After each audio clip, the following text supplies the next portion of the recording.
Saeddin Al-Shin, chief librarian of the court of Arafel in the year of grace 231 of the new era, the Third Age. Prologue. In the Shadow.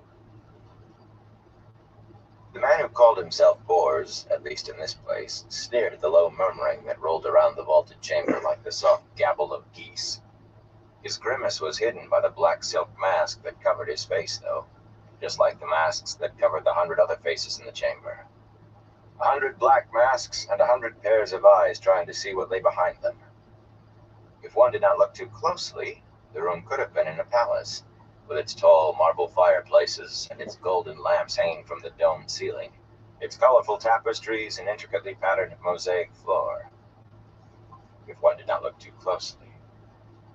The fireplaces were cold, for one thing. Flames danced on logs as thick as a man's leg, but gave no heat. The walls behind the tapestries, the ceiling high above the lamps, were undressed stone, almost black. There were no windows, and only 2 doorways, one at either end of the room. It was as if someone had intended to give the semblance of a palace reception chamber, but had not cared enough to bother with more than the outline and a few touches for detail. Where the chamber was, the man who called himself Bors did not know, nor did he think any of the others knew. He did not like to think about where it might be. It was enough that he had been summoned. He did not like to think about that either, but for such a summons, even he came. He shifted his cloak, thankful that the fires were cold, else it would have been too hot for the black wool draping him to the floor. All his clothes were black. The bulky folds of the cloak hid the stoop he used to disguise his height, and bred confusion as to whether he was thin or thick. He was not the only one there, enveloped in a tailor's span of cloth. Silently he watched his companions. Patience had marked much of his life. Always, if he waited and watched long enough, someone made a mistake. Most of the men and women here might have had the same philosophy. They watched and listened silently to those who had to speak. Some people could not bear waiting or silence, and so gave away more than they knew. Servants circulated through the guests, slender, golden-haired youths, proffering wine with a bow and a wordless smile. Young men and young women alike, they wore tight white breeches and flowing white shirts. And male and female alike, they moved with disturbing grace. Each looked more than a mirror image of the others.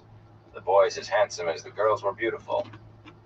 He doubted he could distinguish one from another, and he had an eye and a memory for faces. A smiling white-clad girl offered her tray of crystal goblets to him. He took one with no intention of drinking. It might appear untrusting, or worse, and either could be deadly here, if he refused altogether. But anything could be slipped into a drink.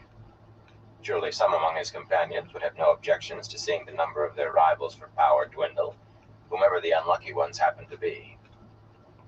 Idly he wondered whether the servants would have to be disposed of after this meeting.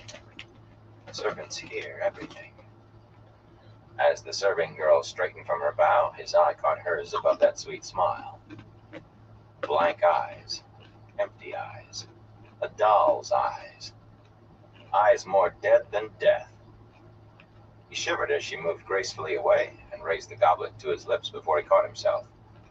It was not what had been done to the girl that chilled him. Rather, every time he thought he detected a weakness in those he now served, he found himself preceded, the supposed weakness cut out with a ruthless precision that left him amazed and worried. The first rule of his life had always been to search for weakness. For every weakness was a chink where he could probe and pry and influence. If his current masters, his masters for the moment, had no weakness, frowning behind his mask, he studied his companions. At least there was plenty of weakness there. Their nervousness betrayed them, even those who had sense enough to guard their tongues. A stiffness in the way this one held himself, a jerkiness in the way that one handled her skirts. A good quarter of them, he estimated, had not bothered with disguise beyond the black masks. Their clothes told much. A woman standing before a gold and crimson wall hanging, speaking softly to a figure, impossible to say whether it was man or woman, cloaked and hooded in gray. She had obviously chosen the spot because the colors of the tapestry set off her garb. Doubly foolish to draw attention to herself, for her scarlet dress, cut low in the bodice, to show too much flesh and high at the hem to display golden slippers, marked her from Ilion, and a woman of wealth, perhaps even of noble blood. Not far beyond the Ilioner, another woman stood, alone and admirably silent, with a swan's neck and lustrous black hair falling in waves below her waist. She kept her back to the stone wall, observing everything. No nervousness there, only serene self-possession. Very admirable, that, but her coppery skin and her creamy high-necked gown, leaving nothing but her hands uncovered, yet clinging and only just barely opaque, so that it hinted at everything and revealed nothing, marked her just as clearly of the first blood of Arad Doman. And unless the man who called himself Bors missed his guess entirely, the wide golden bracelet on her left wrist bore her house symbols. That would be for her own house. No Domani bloodborn would bend her stiff pride enough to wear the sigils of another house. Worse than foolishness. A man in a high-collared sky-blue Shinaran coat passed him with a wary head-to-toe glance through the eye-holes of his mask. The man's carriage named him Soldier. The set of his shoulders, the way his gaze never rested in one place for long, and the way his hand seemed ready to dart for a sword that was not there, all proclaimed it. Shinaran wasted little time on the man who called himself Bors. Stooped shoulders and a bent back held no threat. The man who called himself Bors snorted as the Shinaran moved on, right hand clenching and eyes already studying elsewhere for danger. He could read them all, to class and country. Merchant and warrior, commoner and noble, from Kandor and Kyrian, Saldaea and Giladan, from every nation and nearly every people. His nose wrinkled in sudden disgust. Even a tinker in bright green breeches and a virulent yellow coat. We can do without those come the day. The disguised ones were no better, many of them cloaked and shrouded as they were. He caught sight, under the edge of one dark robe, of the silver-worked boots of a High Lord of Tyr, and under another, a glimpse of golden lion-head spurs worn only by high officers in the Andorran Queen's Guards. A slender fellow, slender even in a floor-dragging black robe and an anonymous gray cloak caught with a plain silver pin, watched from the shadows of his deep cowl. He could be anyone from anywhere, except for the six-pointed star tattooed on the web between thumb and forefinger of his right hand. One of the sea folk, then. And a look at his left hand would show the marks of his clan and line. The man who called himself Bors did not bother to try. Suddenly his eyes narrowed, fixing on a woman, enveloped in black till nothing showed but her fingers. On her right hand rested a gold ring in the shape of a serpent eating its own tail. Aes Sedai, or at least a woman trained in Tar Valon by Aes Sedai. None else would wear that ring. Either way made no difference to him. He looked away before she could notice his watching, and almost immediately he spotted another woman swathed from head to toe in black and wearing a great serpent ring. The two witches gave no sign that they knew each other. In the White Tower they sat like spiders in the middle of a web, pulling the strings that make kings and queens dance, meddling. Curse them all to death eternal. He realized that he was grinding his teeth. If numbers must dwindle, and they must before the day, there were some who would be missed even less than tinkers. A chime sounded, a single shivering note that came from everywhere at once and cut off all other sounds like a knife. The tall doors at the far end of the chamber swung open, and two Trollocs stepped into the room, spikes decorating the black mail that hung to their knees. Everyone shied back, even the man who called himself Bors. Head and shoulders taller than the tallest man there, they were a stomach-turning blend of man and animal, human faces twisted and altered. One had a heavy, pointed beak where his mouth and nose should have been, and feathers covered his head instead of hair. The other walked on hooves, his face pushed out in a hairy muzzle, and goat horns stuck up above his ears. Ignoring the humans, the Trollocs turned back toward the door and bowed, servile and cringing, the feathers on the one lifted in a tight crest. Murdral stepped between them, and they fell to their knees. He was garbed in black that made the Trollocs mail and the humans' masks seem bright, garments that hung still without a ripple. The man who called himself Bors felt his lips drawing back over his teeth. Hey Chris, how you doing? He was shamed. Hope you're doing well. Fear.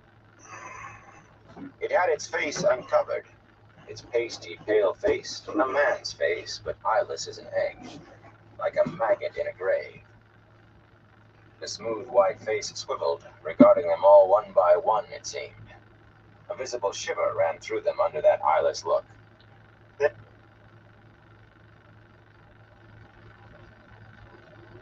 Salut Chris, j'espère que tu vas bien.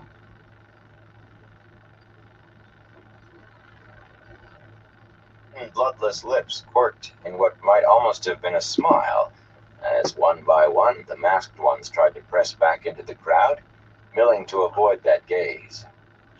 The Murdrol's look shaped them into a semicircle facing the door. The one who called himself Bors swallowed. There will come a day, Halfman, when the great Lord of the Dark comes again. He will choose his new Dreadlords, and you will cower before them. You will cower before men, before me. Why doesn't it speak? Stop staring at me and speak. Your master comes. The Murdrol's voice rasped like a dry snakeskin crumbling. To your bellies, worms. Grovel lest his brilliance blind and burn you. Rage filled the man who called himself Bors at the tone as much as the words. But then the air above the Halfman shimmered, and the import drove home. It can't be. It can't. The Trollocs were already on their bellies, rising if they wanted to flow into the floor. Without waiting to see if anyone else moved, the man who called himself Bors dropped face down, grunting as he bruised himself on the stone. Words sprang to his lips like a charm against danger. They were a charm, though a thin reed against what he feared. And he heard 100 other voices, breathy with fear, speaking the same against the floor. The great Lord of the Dark is my master, and most heartily do I serve him to the last shred of my very soul. In the back of his mind, a voice chattered with fear. The Dark One and all the Forsaken are bound. Whispering, he forced it to silence. He had abandoned that voice long since. Lo, my master is death's master. Asking nothing do I serve against the day of his coming, yet do I serve in the sure and certain hope of life everlasting. Bound in Shale Ghul, bound by the Creator at the moment of creation. No, I serve a different master now. Surely the faithful shall be exalted in the land, exalted above the unbelievers, exalted above thrones. Yet do I serve humbly against the day of his return. The hand of the Creator shelters us all, and the light protects us from the shadow. No, a different master. Swift come the day of return. Swift come the great Lord of the Dark to guide us and rule the world forever and ever. The man who called himself Bors finished the creed, panting, Nice. as if he had run 10 miles. The rasp of breath all around him told him he was not the only one. Rise, all of you, rise. The mellifluous voice took him by surprise. Surely none of his companions, lying on their bellies with their masked faces pressed to the mosaic tiles, would have spoken. But it was not the voice he expected from. Cautiously, he raised his head enough to see with one eye. The figure of a man floated in the air above the Murdrol, the hem of his blood-red robe hanging a span over the Halfman's head. Masked and blood-red too. But the great Lord of the Dark appeared to them as a man, and masked besides. With the Murdrol, its very gaze fear, trembled and almost cowered where it stood in the figure's shadow. The man who called himself Bors grasped for an answer his mind could contain without splitting. One of the Forsaken, perhaps. That thought was only a little less painful. Even so, it meant the day of the Dark One's return must be close at hand, if one of the Forsaken was free. The Forsaken.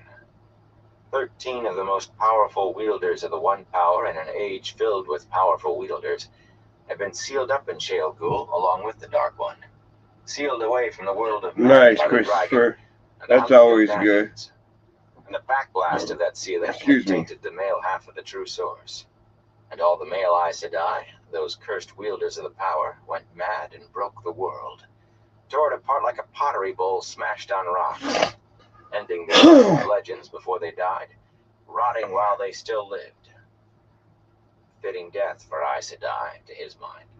Too good for them. He regretted only that the women had been spared. Slowly, painfully, he forced the panic to the back of his mind, confined it and held it tight, though it screamed to get out. It was the best he could do. None of those on their bellies had risen, and only a few had even dared raise their heads. Rise! There was a snap in the red-masked figure's voice this time. He gestured with his hands. Stand! The one who called himself Bors scrambled up awkwardly, but halfway to his feet he hesitated. Those gesturing hands were horribly burned, crisscrossed by black fissures, the raw flesh between as red as the figure's robes. Would the Dark One appear so? Even one of the Forsaken? The eye holes of that blood-red mask swept slowly across him, and he straightened hastily. He thought he could feel the heat of an open furnace in that gaze. The others obeyed the command with no more grace and no less fear in their rising. When all were on their feet, the floating figure spoke. I have been known by many names, but the one by which you shall know me is Baalzamon. The man who called himself Bors clamped his teeth to keep them from chattering. Baalzamon. In the Trolloc tongue, it meant Heart of the Dark, and even unbelievers knew it was the Trolloc name for the great Lord of the Dark. He whose name must not be uttered. Not the true name, Shaitan, but still forbidden. Among those gathered here, and others of their kind, to sully either with a human tongue was blasphemy. His breath whistled through his nostrils, and all around him he could hear others panting behind their masks. The servants were gone, and the Trollocs as well, though he had not seen them go. The place where you stand lies in the shadow of Shadowwood. More than one voice moaned at that. The man who called himself Bors was not sure his own was not among them. A touch of what might almost be called mockery entered Baalzamon's voice as he spread his arms wide. Fear not, for the day of your master's rising upon the world is near at hand. The day of return draws nigh. Does it not tell you so that I am here, to be seen by you, favored few, among your brothers and sisters? Soon the wheel of time will be broken. Soon the great serpent will die, and with the power of that death, the death of time itself, your master will remake the world in his own image for this age and for all ages to come. And those who serve me, Nice, Chris. faithful and That's always steadfast, good. will sit at my feet above the stars in the sky and rule the world of men forever. So have I promised, and so shall it be without end. You shall live and rule forever.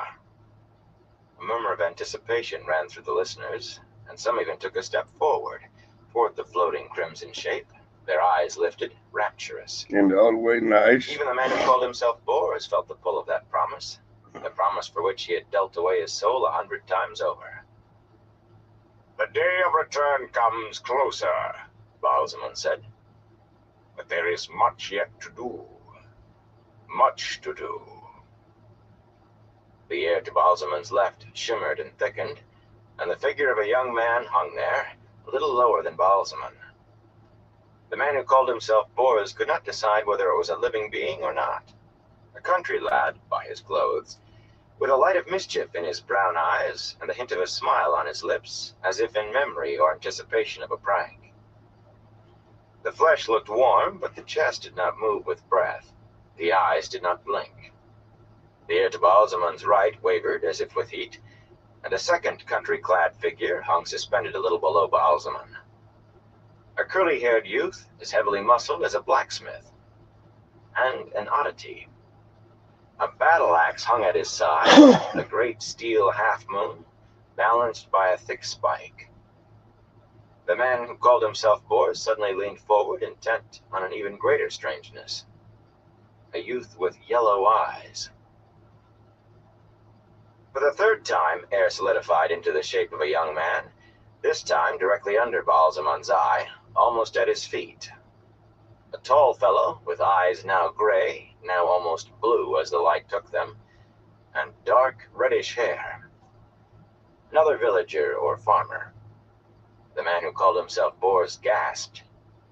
Yet another thing out of the ordinary, though he wondered why he should expect anything to be ordinary here. A sword swung from the figure's belt, a sword with a bronze heron on the scabbard, and another inset into the long two-handed hilt. A village boy with a heron-marked blade? Impossible. What can it mean? And a boy with yellow eyes? He noticed the Myrddraal looking at the figures, trembling. And unless he misjudged entirely, its trembling was no longer fear, but hatred. Dead silence had fallen, silence that Baalzaman let deepen before he spoke. There is now one who walks the world. One who was and will be, but is not yet, the dragon. A startled murmur ran through his listeners. We are to kill him, great lord? That from the Shienaran, hand grasping eagerly at his side where his sword would hang. Perhaps, Baalzaman said simply. And perhaps not. Perhaps he can be turned to my use. Sooner or later it will be so, in this age or another. The man who called himself Bors blinked. In this age or another? I thought the day of return was near. What mattered to me what happens in another age if I grow old and die waiting in this one? But Baalzaman was speaking again. Already a bend is forming in the pattern. One of many points where he who will become the dragon may be turned to my service. Must be turned. Better that he serve me alive than dead, but alive or dead, serve me he must and will. These three you must know, for each is a thread in the pattern I mean to weave. And it will be up to you to see that they are placed as I command. Study them well, that you will know them. Abruptly, all sound was gone. The man who called himself Bors shifted uneasily, and saw others doing the same. All but the Ilianar woman, he realized. With her hands spread over her bosom, as if to hide the rounded flesh she exposed, eyes wide, half frightened and half ecstatic, she was nodding eagerly, as though to someone face to face with her. She appeared to give a reply, but the man who called himself Bors heard not a word. Suddenly, she arched backwards, trembling and rising on her toes. He could not see why she did not fall, unless something unseen held her. Then, just as abruptly, she settled back to her feet and nodded again, bowing, shivering. Even as she straightened, one of the women wearing a great serpent ring gave a start and began nodding. So each of us hears his own instructions, and none hears another's. The man who called himself Bors muttered in frustration. If he knew what even one other was commanded, he might be able to use the knowledge to advantage. But this way... Impatiently, he waited for his turn, forgetting himself enough to stand straight. One by Hey, one, how the you gathering doing, received Boogie? their orders, each walled in silence, yet still Good to giving see ya. tantalizing clues. Let's If do a only he dab could while you're read them. here. The man of the Ata'an Mier, the sea folk, stiffening with reluctance as he nodded. The Shienaran, his stance bespeaking confusion. I get a even while dab he tool acquiesced. first. The second woman of Tarvalon giving a start, as of shock, and the gray-swathed figure, whose sex he could not determine, shaking its head, before falling to its knees and nodding vigorously. Some underwent the same convulsion as the Ilianar woman, as if pain itself lifted them to toe tips. Bors. The man who called himself Bors jerked as a red mask filled his eyes. He could still see the room, still see the floating shape of Baalzaman and the three figures before him. But at the same time, all he could see was the red-masked face. Dizzy, he felt as if his skull were splitting open and his eyes were being pushed out of his head. For a moment, he thought he could see flames through the eye holes of the mask. "Are you faithful, Bors?" A hint of mocking in the name sent a chill down his backbone. "I am faithful, great lord. I cannot hide from you. I am faithful, I swear it." "No, you cannot." The certainty in Baalzaman's voice dried his mouth, but he forced himself to speak. "Command me, great lord, and I obey. Firstly, you are to return to Daraban and continue your good works. In fact, I command you to redouble your efforts." He stared at Baalzaman in puzzlement, but then fires flared again behind the mask, and he took the excuse of a bow to pull his eyes away. "As you command, great lord, so shall it be. Secondly, you will watch for the 3 young men and have your followers watch. Be warned, they are dangerous." The man who called himself Bors glanced at the figures floating in front of Baalzaman. "How can I do that? I can see them, but I can't see anything except his face." His head felt about to burst. Sweat slicked his hands under his thin gloves, and his shirt clung to his back. "Dangerous, great lord. Farm boys. Is one of them the... A sword is dangerous to the man at the point, but not to the man at the hilt.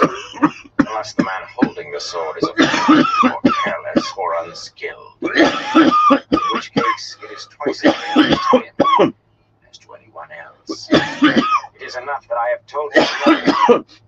It is enough that you obey me. As you command, great lord, so shall it be. Thirdly, regarding those who have landed at Toman Head. Domani, of this you will speak to no one. When you return to the man who called himself Bors realized as he listened that his mouth was sagging open. The instructions made no sense. If I knew what some of the others were told, perhaps I could piece it together. Abruptly, he felt his head grasped as though by a giant hand, crushing his temples. Felt himself being lifted. The world blew apart in 1,000 starbursts, each flash of light becoming an image that fled across his mind or spun and dwindled into the distance before he could more than barely grasp it. An impossible sky of striated clouds, red and yellow and black, Oh yeah, cheers. racing as if driven by the mightiest wind the world had ever seen. A woman, a girl, dressed in white, receded into blackness and vanished as soon as she appeared. A raven stared him in the eye, knowing him, and was gone. An armored man in a brutal helm, shaped and tilted like some monstrous poison beast, raised a sword and plunged to one side beyond his view. A horn, curled and golden, came hurtling out of the far distance. One piercing note it sounded as it flashed toward him, tugging his soul. At the last instant, it flashed into a blinding golden ring of light that passed through him, chilling him beyond death. A wolf leaped from the shadows of lost sight and ripped out his throat. He could not scream. The torrent went on, drowning him, burying him. He could barely remember who he was or what he was. The sky burned fire and the moon and stars. Rivers ran in blood and the dead walked. The earth split open and fountained molten rock. The man who called himself Bors found himself half crouching in the chamber with the others, most watching him, all silent. Wherever he looked, up or down or in any direction, the masked face of Baalzaman overwhelmed his eyes. The images that had flooded into his mind were fading. He was sure many were already gone from memory. Hesitantly, he straightened. Baalzaman always before him. "Great lord, what?" "Some commands are too important to be known, even by he who carries them out." The man who called himself Bors bent almost double in his bow. "As you command, great lord," he whispered hoarsely. "So shall it be." When he straightened, he was alone in silence once more. Another, the Terran High Lord, nodded and bowed to someone none else saw. The man who called himself Bors put an unsteady hand to his brow, trying to hold on to something of what had burst through his mind, though he was not completely certain he wanted to remember. The last remnant flickered out, and suddenly he remembered what it was that he was trying to remember. know there was something. What? There was something, wasn't there? He rubbed his hands together, grimacing at the feel of sweat under his gloves, and turned his attention to the three figures hanging suspended before Baalzaman's floating form. The muscular, curly-haired youth, the farmer with the sword, and a lad with a look of mischief on his face. Already in his mind, the man who called himself Bors had named them the blacksmith, the swordsman, and the trickster. What is their place in the puzzle? They must be important, or Baalzaman would not have made them the center of this gathering. But from his orders alone, they could all die at any time, and he had to think that some of the others, at least, had orders as deadly for the three. How important are they? Blue eyes could mean the nobility of Andor, unlikely in those clothes.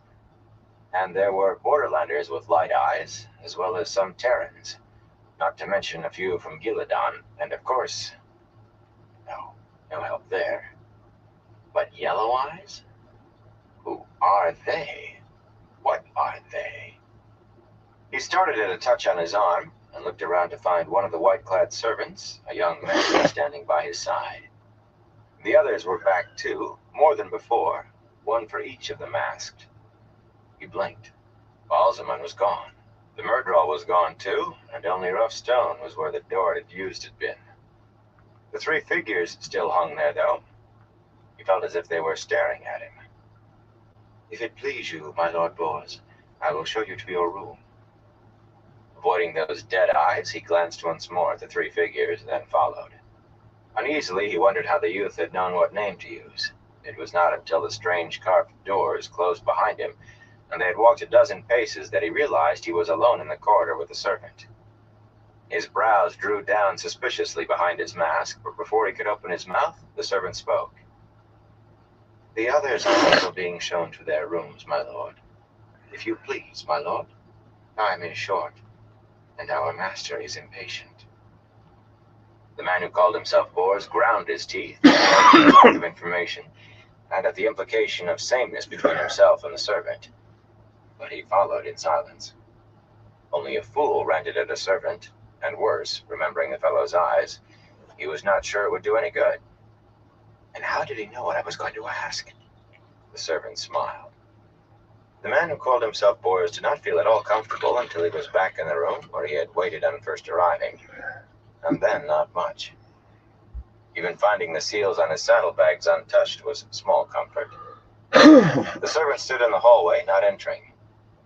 "You may change to your own garments if you wish, my lord. None will see you depart here, nor arrive at your destination. But it may be best to arrive already properly clothed. Someone will come soon to show you the way." Untouched by any visible hand, the door swung shut. The man who called himself Bors shivered in spite of himself. Hastily, he undid the seals and buckles of his saddlebags and pulled out his usual cloak. In the back of his mind, a small voice wondered if the promised power, even the immortality, was worth another meeting like this, but he laughed it down immediately. With that much power, I would praise the great Lord of the Dark under the Dome of Truth. Remembering the commands given him by Baalzaman, he fingered the golden flaring sun worked on the breast of the white cloak, and the red shepherd's crook behind the sun, symbol of his office in the world of men. And he almost laughed. There was work, great work, to be done in Taraban and on Almeth Plain. Chapter 1. The Flame of Tar-Valon.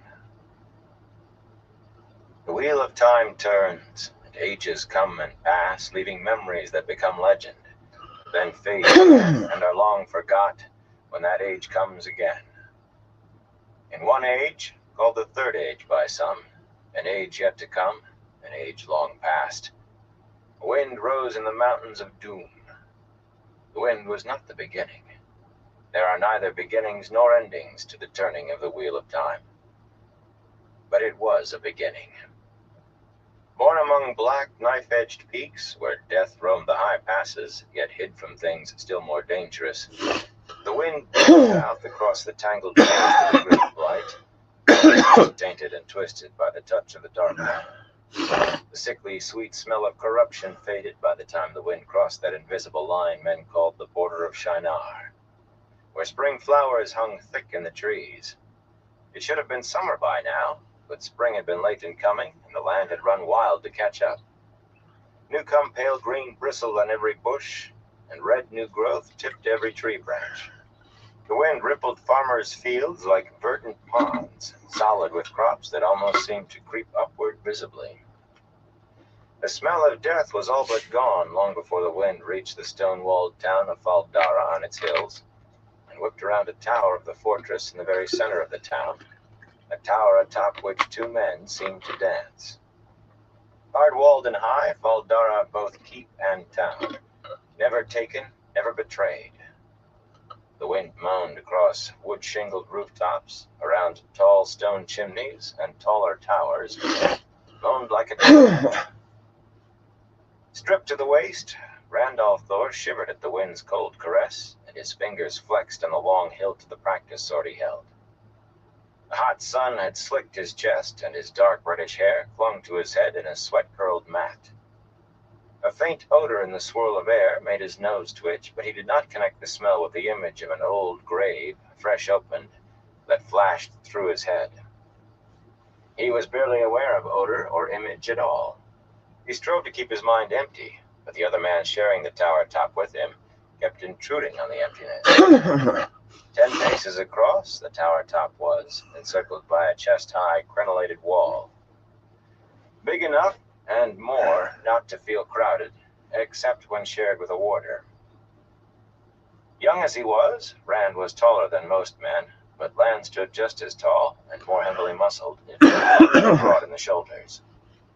A narrow band of braided leather held the warder's long hair back from his face, a face that seemed made from stony planes and angles, a face unlined as if to belie the tinge of gray at his temples.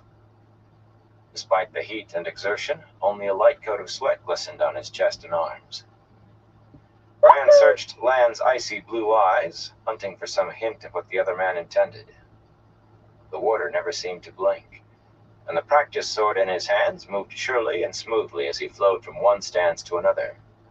With a bundle of thin, loosely bound staves in place of a blade, the practice sword would make a loud crack when it struck anything, and leave a welt where it hit flesh. Rand knew all too well. 3 thin red lines stung on his ribs, and another burned his shoulder. It had taken all his efforts not to wear more decorations. Lan bore not a mark. As he had been taught, Rand formed a single flame in his mind and concentrated on it, trying to feed all emotion and passion into it, to form a void within himself, with even thought outside. Emptiness came. As was too often the case of late, it was not a perfect emptiness. The flame still remained, or some sense of light sending ripples through the stillness. But it was enough, barely. The cool peace of the void crept over him, and he was one with the practice sword, with the smooth stones under his boots, even with Lan. All was one, and he moved without thought in a rhythm that matched the warder's, step for step and move for move. The wind rose again, bringing the ringing of bells from the town. Somebody still celebrating that spring has finally come. The extraneous thought fluttered through the void on waves of light, disturbing the emptiness. And as if the warder could read Lan's mind, the practice sword whirled in Lan's hands. For a long minute, the swift clack, clack, clack of bundled laths meeting filled the tower top. Rand made no effort to reach the other man. It was all he could do to keep the warder's strikes from reaching him.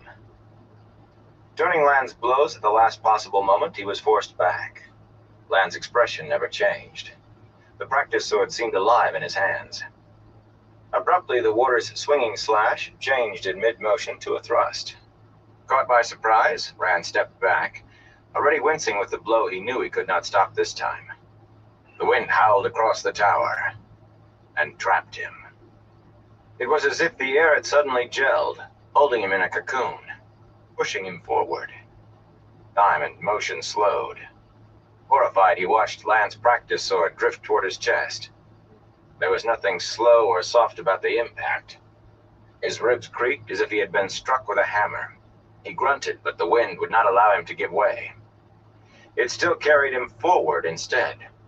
The laths of Lan's practice sword flexed and bent, ever so slowly it seemed to Rand, then shattered, sharp points oozing toward his heart, jagged laths piercing his skin. Pain lanced through his body. His whole skin felt slashed. He burned as though the sun had flared to crisp him like bacon in a pan. With a shout, he threw himself stumbling back, falling against the stone wall. Hand trembling, he touched the gashes on his chest and raised bloody fingers before his gray eyes in disbelief. "And what was that fool move, sheepherder?" Lan grated. "You know better by now. Or should, unless you've forgotten everything I've tried to teach you. How badly are you?" He cut off as Rand looked up at him. The wind. Rand's mouth was dry. It pushed me. It was solid as a wall. The warder stared at him in silence, then offered a hand. Rand took it and let himself be pulled to his feet. "Strange things can happen this close to the Blight," Lan said finally, but for all the flatness of the words, he sounded troubled. That in itself was strange. Warders, those half-legendary warriors who served the Aes Sedai, seldom showed emotion, and Lan showed little even for a warder. He tossed the shattered lath sword aside and leaned against the wall, where their real swords lay, out of the way of their practice. "Not like that," Rand protested. He joined the other man, squatting with his back against the stone. That way the top of the wall was higher than his head, protection of a kind from the wind. If it was a wind. No wind had ever felt solid like that. Peace. Maybe not even in the Blight. For someone like you, as if that explained everything. "How long before you leave, sheepherder?" "A month since you said you were going, and I thought you'd be 3 weeks gone by now."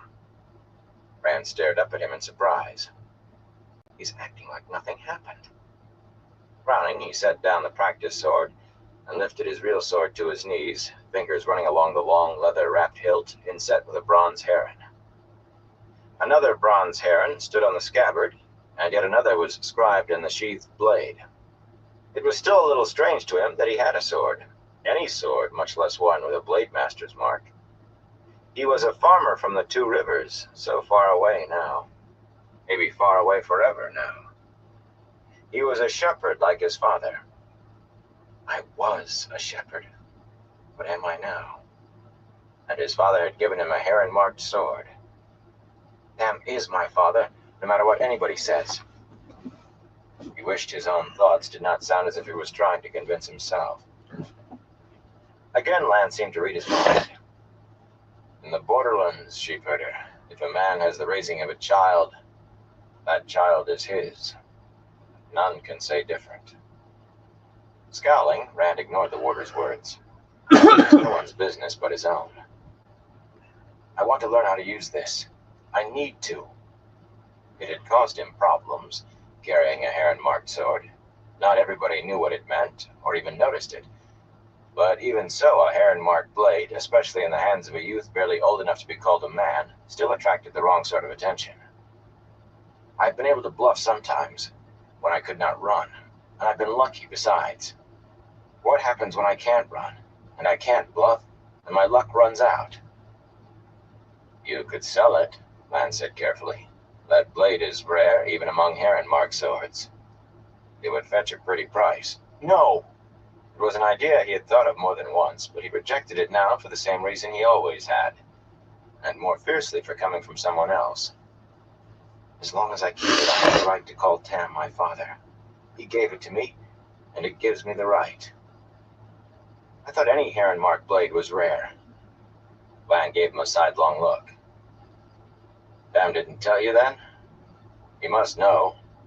Perhaps he didn't believe. Many do not. He snatched up his own sword, almost the twin of Rand's except for the lack of herons, and whipped off the scabbard. The blade, slightly curved and single-edged, glittered silvery in the sunlight. It was the sword of the kings of Malkier. Lan did not speak of it. He did not even like others to speak of it. But Allan Mandragoran was Lord of the Seven Towers, Lord of the Lakes, and uncrowned king of Malkier. The 7 towers were broken now, and the 1,000 lakes the lair of unclean things. Malkir lay swallowed by the great blight, and of all the Malkiri lords, only one still lived. Some said Lan had become a warder, bonding himself to an Aes Sedai, so he could seek death in the blight and join the rest of his blood. Rand had indeed seen Lan put himself in harm's way, seemingly without regard for his own safety. But far beyond his own life and safety, he held those of Moraine, the Aes Sedai who held his bond. Rand did not think Lan would truly seek death while Moraine lived. Turning his blade in the light, Lan spoke. In the War of the Shadow, the One Power itself was used as a weapon. Weapons were made with the One Power. Some weapons used the One Power. Things that could destroy an entire city at one blow, lay waste to the land for leagues. Just as well, those were all lost in the breaking. Just as well, no one remembers the making of them. But there were simpler weapons, too, for those who would face Myrddraal, and worse things the Dreadlords made, blade to blade. With the One Power, Aes Sedai drew iron and other metals from the earth, smelted them, formed and wrought them, all with the power. Swords and other weapons, too. Many that survived the breaking of the world were destroyed by men who feared and hated Aes Sedai work, and others have vanished with the years. Few remain, and few men truly know what they are. There have been legends of them, swollen tales of swords that seem to have a power of their own. You've heard the Gleeman's tales. The reality is enough. Blades that will not shatter or break and never lose their edge. I've seen men sharpening them, playing at sharpening, as it were, but only because they could not believe a sword did not need it after use. All they ever did was wear away their oil stones. Those weapons the Aes Sedai made, and there will never be others. When it was done, war and age ended together, with the world shattered, with more dead unburied than were alive, and those alive fleeing, trying to find some place, any place, of safety, with every second woman weeping because she'd never see her husband or sons again. When it was done, the Aes Sedai who still lived swore they would never again make a weapon for one man to kill another. Every Aes Sedai swore it, and every woman of them since has kept that oath. Even the Red Ajah. And they care little what happens to any male. One of those swords, a plain soldier's sword, with a faint grimace, almost sad if the warder could be said to show emotion, he slid the blade back into its sheath. Became something more. On the other hand, those made for Lord Generals, with blades so hard no bladesmith could mark them, yet marked already with a heron. Those blades became sought after. Rand's hands, jerked away from the sword, propped on his knees. It toppled, and instinctively he grabbed it before it hit the floor stones. You mean Aes Sedai made this? I thought you were talking about your sword. Not all heron-marked blades are Aes Sedai work. Few men handle a sword with the skill to be named Blade Master and be awarded a heron-marked blade, but even so, not enough Aes Sedai blades remain for more than a handful to have one. Most come from master bladesmiths, the finest steel men can make, yet still wrought by a man's hands. One sheepherder. That one could tell a tale of 3,000 years or more. I can't get away from them, Rand said. Can I? He balanced the sword in front of him on scabbard point. It looked no different than it had before he knew. Aes Sedai work. But Tam gave it to me. My father gave it to me. He refused to think of how a Two Rivers shepherd had come by a heron-marked blade. There were dangerous currents in such thoughts, deeps he did not want to explore. Do you really want to get away, sheepherder? I'll ask again. Why are you not gone then? The sword. In 5 years I could make you worthy of it, make you a blade master. You have quick wrists, good balance, and you don't make the same mistake twice. But I do not have 5 years to give over to teaching you, and you do not have 5 years for learning. You have not even 1 year, and you know it. As it is, you will not stab yourself in the foot, You hold yourself as if the sword belongs at your waist, sheepherder, and most village bullies will sense it. But you've had that much almost since the day you put it on. So why are you still here? Matt and Perrin are still here, Brent mumbled. I don't want to leave before they do. I might not see them again for years, maybe. His head dropped back against the wall. Ashes. At least they just think I'm crazy not to go home with them. Half the time Nynaeve looks at me like I'm 6 years old and I've skinned my knee, and she's going to make it better. The other half, she looks like she's seeing a stranger. One she might offend if she looks too closely at that. She's a wisdom, and besides that, I don't think she's ever been afraid of anything, but she... He shook his head. And Egwene? Burn me. She knows why I have to go, but every time I mention it, she looks at me, and I nod up inside, and... He closed his eyes, pressing the sword hilt against his forehead, as if he could press what he was thinking out of existence. I wish... You wish everything could be the way it was, sheepherder? Or you wish the girl would go with you instead of to Tar Valon? You think she'll give up becoming an Aes Sedai for a life of wandering? With you? If you put it to her in the right way, she might. Love is an odd thing. Lance sounded suddenly weary. As odd a thing as there is. No. It was what he had been wishing, that she would want to go with him. He opened his eyes and squared his back and made his voice firm. No, I wouldn't let her come with me if she did ask. He could not do that to her. But Light, wouldn't it be sweet, just for a minute, if she said she wanted to? She gets muley stubborn if she thinks I'm trying to tell her what to do. But I can still protect her from that.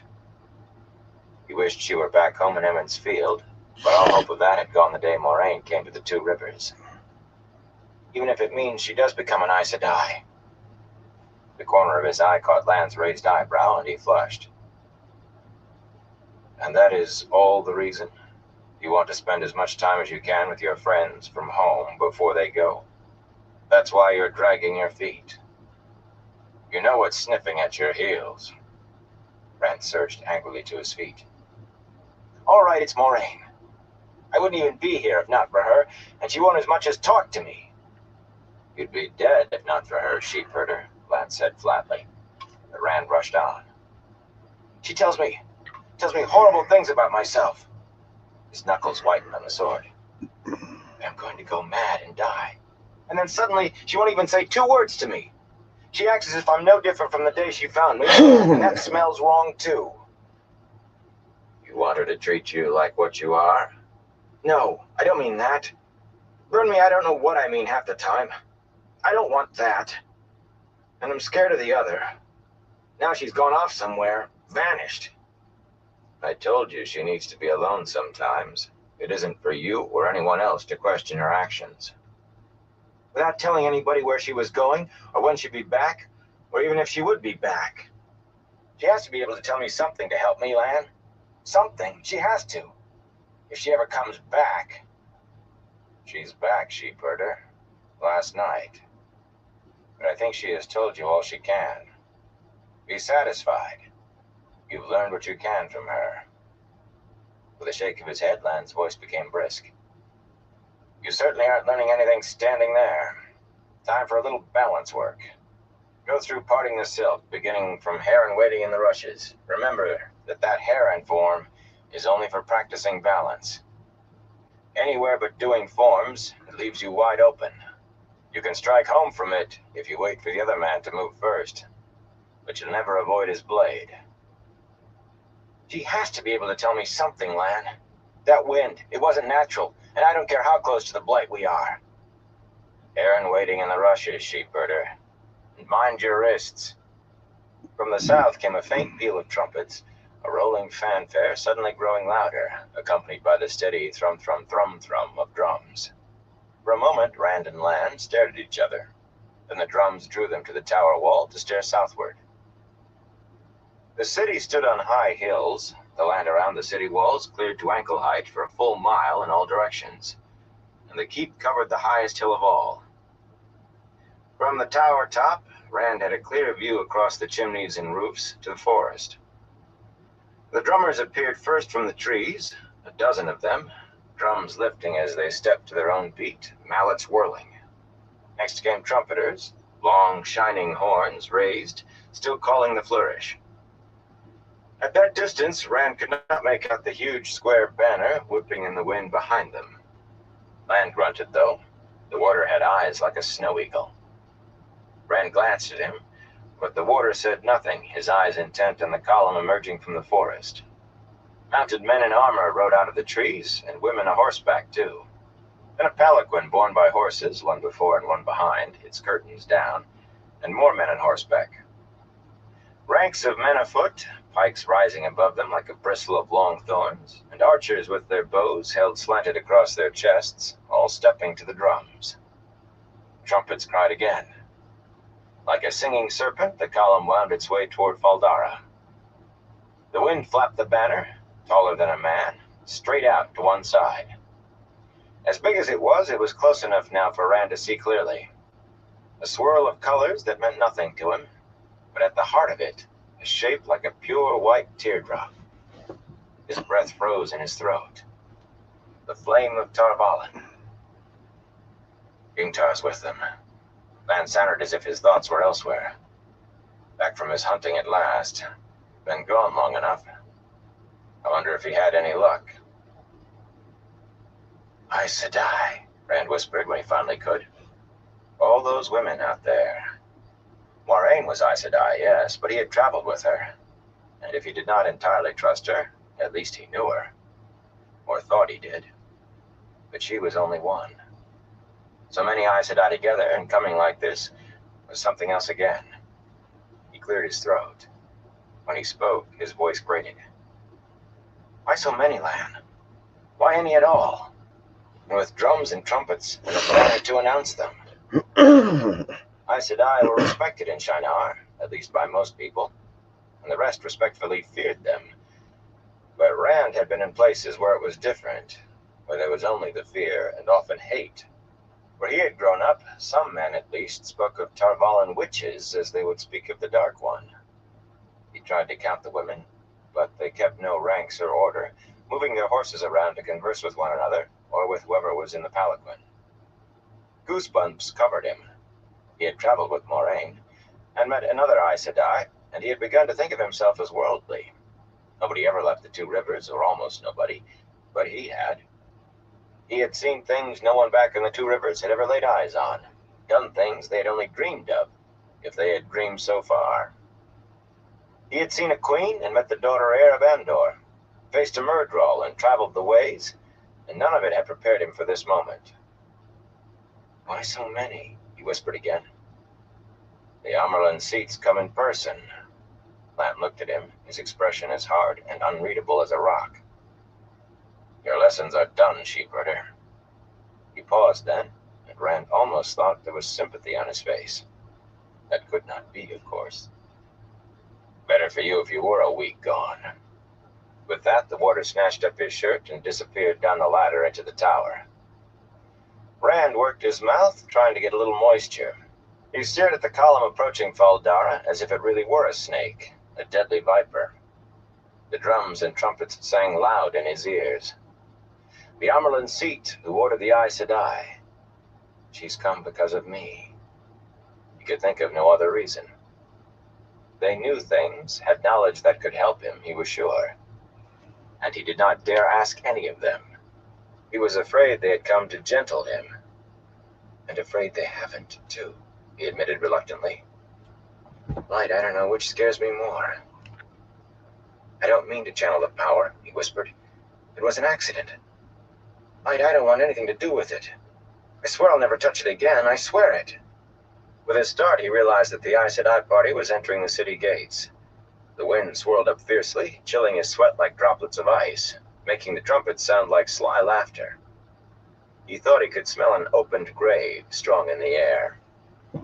My grave if I keep standing here. Grabbing his shirt, he scrambled down the ladder and began to run. Chapter 2.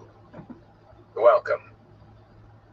The halls of Fal Dara Keep, their smooth stone walls sparsely decorated with elegantly simple tapestries and painted screens, bustled with news of the Amerlin seat's imminent arrival. Servants in black and gold darted about their tasks, running to prepare rooms or carry orders to the kitchens, moaning that they could not have everything ready for so great a personage when they had had no warning. Dark-eyed warriors, shaven except for a top knot, bound with a leather cord, did not run, but haste filled their steps, and their faces shone with an excitement normally reserved for battle. Some of the men spoke as Rand hurried past. "Ah, there you are, Randall Thor. Peace favor your sword. On your way to clean up? You want to look your best when you present it to the Amerlin seat. She'll want to see you and your two friends as well as the women. You can count on it." He trotted toward the broad stairs, wide enough for 20 men abreast, that led up to the men's apartments.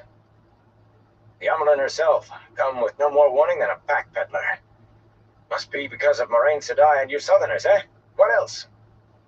The wide, iron-bound doors of the men's apartments stood open and half jammed with top-knotted men buzzing with the Amerlin's arrival. "Oh, Southlander, the Amerlin's here. Come for you and your friends, I suppose. Peace, what honor for you. She seldom leaves Tar Valon, and she's never come to the Borderlands in my memory." He fended them all off with a few words. He had to wash, find a clean shirt, no time to talk. They thought they understood and let him go. Not a one of them knew a thing except that he and his friends traveled in company with an Aes Sedai, that two of his friends were women who were going to Tar Valon to train as Aes Sedai. But their words stabbed at him as if they knew everything. "She's come for me." He dashed through the men's apartments, darted into the room he shared with Matt and Perrin, and froze, his jaw dropping in astonishment. I'll be right back The here, room Ron. was filled with women wearing the black and gold, all working purposefully. It was not a big room, and its windows, a pair of tall, narrow arrow slits looking down on one of the inner courtyards, did nothing to make it seem larger. 3 beds on black and white tiled platforms, each with a chest at the foot, 3 plain chairs, a washstand by the door, and a tall, wide wardrobe crowded the room. The 8 women in there seemed like fish in a basket. The women barely glanced at him and went right on clearing his clothes, and Matt and Perrin's, out of the wardrobe and replacing them with new. Anything found in the pockets was put atop the chests, and the old clothes were bundled up carelessly like rags. "What are you doing?" he demanded when he caught his breath. "Those are my clothes." One of the women sniffed and poked a finger through a tear in the sleeve of his only coat, then added it to the pile on the floor. Another, a black-haired woman with a big ring of keys at her waist, set her eyes on him. That was Elan Su, Chatayan of the keep. He thought of the sharp-faced woman as a housekeeper, though the house she kept was a fortress, and scores of servants did her bidding. "Moraine Sedai said all of your clothes are worn out, and the Lady Amalisa had new made to give you. Just keep out of our way," she added firmly, "and we will be done the quicker." There were few men the Chatayan could not bully into doing as she wished. Some said even Lord Agilmar, and she plainly did not expect any trouble with one man young enough to be her son. He swallowed what he had been going to say. There was no time for arguing. The Amerlin seat could be sending for him at any minute. "Honor to the Lady Amalisa for her gift," he managed, after the Shinaran way. "And honor to you, Elan Su Chatayan. Please convey my words to the Lady Amalisa, and tell her I said, heart and soul to serve." That ought to satisfy the Shinaran love of ceremony for both women. "But now, if you'll pardon me, I want to change." "That is well," Elan Su said comfortably. "Moraine Sedai said to remove all the old, every stitch. Small clothes, too." Several of the women eyed him sideways. None of them made a move toward the door. He bit his cheek to keep from laughing hysterically. Many ways were different in Shinar from what he was used to, and there were some to which he would never become accustomed if he lived forever. He had taken to bathing in the small hours of the morning, when the big tiled pools were empty of people, after he discovered that at any other time a woman might climb into the water with him. It could be a scullion or the Lady Amalisa, Lord Agilmar's sister herself. The baths were one place in Shinar where there was no rank. Expecting him to scrub her back in return for the same favor, asking him why his face was so red, had he taken too much sun? They had soon learned to recognize his blushes for what they were, and not a woman in the keep but seemed fascinated by them. I might be dead or worse in another hour, and they're waiting to see me blush. He cleared his throat. If you'll wait outside, I'll pass the rest out to you. On my honor.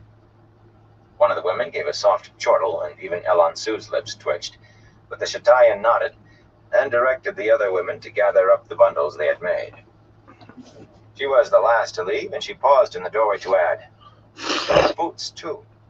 Moraine Sedai said everything." He opened his mouth, then closed it again. His boots, at least, were certainly still good, made by Alwyn Alban, the cobbler back in Emmons Field, and well broken in and comfortable. But if giving up his boots would make the Chatayan leave him alone so he could go, he would give her the boots and anything else she wanted. He had no time. Yes, of course. On my honor." He pushed on the door, forcing her out. Alone, he dropped onto his bed to tuck off his boots. They were still good, a little worn, the leather cracked here and there, but still wearable and well broken in to fit his feet. Then hastily stripped off, piling everything atop the boots, and washed the basin just as quickly. The water was cold. The water was always cold in the men's apartments. The wardrobe had 3 wide doors carved in the simple Shinaran manner, suggesting more than showing a series of waterfalls and rocky pools. Pulling open the center door, he stared for a moment at what had replaced the few garments he had brought with him. A dozen high-collared coats of the finest wool, and as well cut as any he had ever seen on a merchant's back or a lord's, most embroidered like feast day clothes. A dozen! 3 shirts for every coat, both linen and silk, with wide sleeves and tight cuffs. 2 cloaks. 2, when he had made do with one at a time all his life. One cloak was plain, stout wool and dark green, the other deep blue with a stiff standing collar embroidered in gold with herons. And high on the left breast, where a lord would wear his sign, his hand drifted to the cloak of its own accord. As if uncertain what they would feel, his fingers brushed the stitching of a serpent, curled almost into a circle, but a serpent with 4 legs and a lion's golden mane, scaled in crimson and gold, its feet each tipped with 5 golden claws. His hand jerked back as it burned. Light, help me. Was it Amalisa had this made? Or Moraine? How many saw it? How many know what it is, what it means? Even one is too many. Burn me, she's trying to get me killed. Bloody Moraine won't even talk to me, but now she's giving me bloody fine clothes to die in. A rap at the door sent him leaping half out of his skin. Are you done? Came Elansu's voice. Every stitch now. Perhaps I had better... A creak as if she were trying the knob. With a start, Rand realized he was still naked. I'm done, he shouted. Beast, don't come in. Hurriedly, he gathered up what he had been wearing, boots and all. I'll bring them. Hiding behind the door, he opened it just wide enough to shove the bundle into the arms of the Chatayan. That's everything. She tried to peer through the gap. Are you sure? Moraine Sedai said everything. Perhaps I had better just look. It's everything, he growled. On my honor. He shouldered the door shut in her face and heard laughter from the other side. Muttering under his breath, he dressed hurriedly. He would not put it past any of them to find some excuse to come bulling in anyway. The gray breeches were snugger than he was used to, but still comfortable, and the shirt with its billowy sleeves was wide enough to satisfy any good wife in Emmons Field on laundry day. The knee-high boots fit as if he had worn them a year. He hoped it was just a good cobbler, and not more Aes Sedai work. All of these clothes would make a pack as big as he was. Yet he had grown used to the comfort of clean shirts again, of not wearing the same breeches day after day until sweat and dirt made them as stiff as his boots, then wearing them still. He took his saddlebags from his chest and stuffed what he could into them, then reluctantly spread the fancy cloak out on the bed and hung the shirts and breeches on that. Folded with the dangerous sigil inside and tied with a cord, looped so it could be slung on a shoulder. It looked not much different from the packs he had seen carried by other young men on the road. A peal of trumpets rolled through the arrow slits, trumpets calling the fanfare from outside the walls, trumpets answering from the keep towers. I'll pick out the stitching when I get a chance, he muttered. He had seen women picking out embroidery when they had made a mistake or changed their mind on the pattern, and it did not look very hard. The rest of the clothes, most of them in fact, he stuffed back into the wardrobe. No need to leave evidence of flight to be found by the first person to poke a head in after he went. Still frowning, he knelt beside his bed. The tiled platforms on which the beds rested were stoves, where a small fire damped down to burn all night could keep the bed warm through the worst night in Ashanar in winter. The nights were still cooler than he was used to this time of year, but blankets were enough for warmth now. Pulling open the firebox door, he took out a bundle he could not leave behind. He was glad Elansu had not thought anyone would keep clothes in there. Setting the bundle atop the blankets, he untied one end and partially unfolded it. A gleeman's cloak turned inside out to hide the hundreds of patches that it covered, patches in every size and color imaginable. The cloak itself was sound enough. The patches were a gleeman's badge. Had been a gleeman's badge. Inside nestled two hard leather cases. The larger held a harp, which he never touched. The harp was never meant for a farmer's clumsy fingers, boy. The other, long and slim, contained the gold and silver chased flute he had used to earn his supper and bed more than once since leaving home. Tom Marilyn had taught him to play that flute before the gleeman died. Rand could never touch it without remembering Tom, with his sharp blue eyes and his long white mustaches, shoving the bundled cloak into his hands and shouting for him to run. And then Tom had to run himself, knives appearing magically in his hands as if he were performing, to face the Murdfall that was coming to kill them. With a shiver, he redid the bundle. It's all over with. Thinking of the wind on the tower top, he added, strange things happen this close to the Blight. He was not sure he believed it, not the way Lan had apparently meant it. In any case, even without the Amerlin seat, it was past time for him to be gone from Faldara. Shrugging into the coat he had kept out, it was a deep, dark green and made him think of the forests at home, Tam's Westwood farm where he had grown up, and the Waterwood where he had learned to swim. He buckled the heron-marked sword to his waist and hung his quiver, bristling with arrows, on the other side. His unstrung bow stood propped in the corner with Mats and Perrin's, the stave 2 hands taller than he was. He had made it himself since coming to Faldara, and besides him, only Lan and Perrin could draw it. Stuffing his blanket roll and his new cloak through the loops on his bundles, he slung the pair from his left shoulder, tossed his saddlebags atop the cords, and grabbed the bow. Leave the sword arm free, he thought. Make them think I'm dangerous. Maybe somebody will. Cracking the door revealed the hall all but empty. One liveried servant dashed by, but he never so much as glanced at Rand. As soon as the man's rapid footfalls faded, Rand slipped out into the corridor. He tried to walk naturally, casually, but with saddlebags on his shoulder and bundles on his back, he knew he looked like what he was. A man setting out on a journey and not able to come back. Trumpets called again, sounding fainter here inside the keep. He had a horse, a tall bay stallion, in the north stable, called the Lord's Stable, close by the Sally Gate that Lord Agelmar used when he went riding. Neither the Lord of Faldara nor any of his family would be riding today, though, and the stable might be empty except for the stable boys. There were 2 ways to reach the Lord's Stable from Rand's room. One would take him all the way around the keep, behind Lord Agelmar's private garden, then down the far side and through the farrier's smithy, likewise certainly empty now, to the stable yard. Time enough that way for orders to be given for a search to start before he reached his house. The other was much shorter. Was the outer courtyard, or even now the Amerlin seat was another dozen or more Aes Sedai. His skin prickled at the thought. He had had more than enough of Aes Sedai for any sane lifetime. One was too many. And his story said it, and he knew it for a fact. He was surprised when his feet took him toward the outer courtyard. He would never see legendary Tar Valon. He could not afford that risk, now or ever. But he might catch a glimpse of the Amerlin seat before he left. That would be as much as seeing a queen. There can't be anything dangerous in just looking from a distance. I'll keep moving and be gone before she ever knows I was there. He opened a heavy iron-strapped door onto the outer corridor and stepped out into silence. The forest of the guard walk atop every wall. Knotted soldiers and liveried servants, and menials still in their muck, all pressed together cheek by jowl, with children sitting on shoulders to look over their elders' heads or squeezing in to peer around waists and knees. Every archer's balcony was packed like a barrel of apples, and faces even showed in the narrow arrow slits in the walls. A thick mass of people bordered the courtyard like another wall, and all of them watched and waited in silence.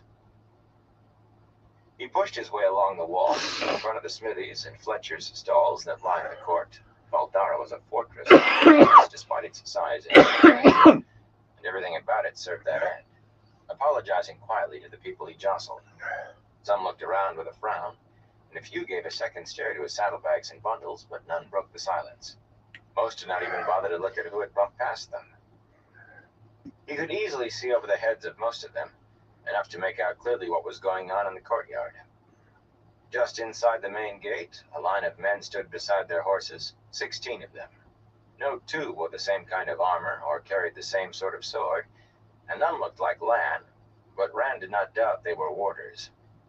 Round faces, square faces, long faces, narrow faces, they all had the look as if they saw things other men did not see, heard things other men did not hear. Standing at their ease, they looked as deadly as a pack of wolves. Only one other thing about them was alike. One and all, they wore the color-shifting cloak he had first seen on land, a cloak that often seemed to fade into whatever was behind it. It did not make for easy watching or a still stomach, so many men in those cloaks. A dozen paces in front of the warders, a row of women stood by their horses' heads, the cowls of their cloaks thrown back. He could count them now, 14. 14 Aes Sedai. They must be. Tall and short, slender and plump, dark and fair, hair cut short or long, hanging loose down their backs or braided. Their clothes were as different as the warders were, in as many cuts and colors as there were women. Yet they too had a sameness, one that was only obvious when they stood together like this. To a woman they seemed ageless. From this distance he would have called them all young, but closer he knew they would be like Moraine. Young-seeming, yet not. Smooth-skinned, but with faces too mature for youth. Eyes too knowing. Closer. Fool. I'm too close already. Burn me, I should have gone the long way. He pressed on toward his goal, another iron-bound door at the far end of the court, but he could not stop looking. Calmly, the Aes Sedai ignored the onlookers and kept their attention on the curtained palanquin, now in the center of the courtyard. The horses bearing it held as still as if ostlers stood at their harness. But there was only one tall woman beside the palanquin, her face an Aes Sedai's face, and she paid no mind to the horses. The staff she held upright before her with both hands was as tall as she, the gilded flame capping it standing above her eyes. Lord Agomar faced the palanquin from the far end of the court, bluff and square and face unreadable. His high-collared coat of dark blue bore the 3 running red foxes of the House of Jagged, as well as the stooping black hawk of Shinar. Beside him stood Ronan, age withered but still tall. 3 foxes carved from red avatine topped the tall staff the Shambayan bore. Ronan was Elansu's equal in ordering the keep, Shambayan and Chatayan, but Elansu left little for him except ceremonies and acting as Lord Agomar's secretary. Both men's topknots were snow white. All of them, the warders, the Aes Sedai, the Lord of Valdara, and his Shambayan, stood as still as stone. The watching crowd seemed to hold its breath. Despite himself, Rand slowed. Suddenly Ronan rapped his staff loudly 3 times in the broad paving stones, calling into the silence, "Who comes here? Who comes here? Who comes here?" Alright, everyone, gonna call into this live tonight. Tapped her Lauren, staff 3 thank everyone times in for stopping reply. by, and everyone continues to Watch stop her by. about the seals. I appreciate all y'all's support. Till next The time, everyone. Amarlin seat. Y'all stay safe.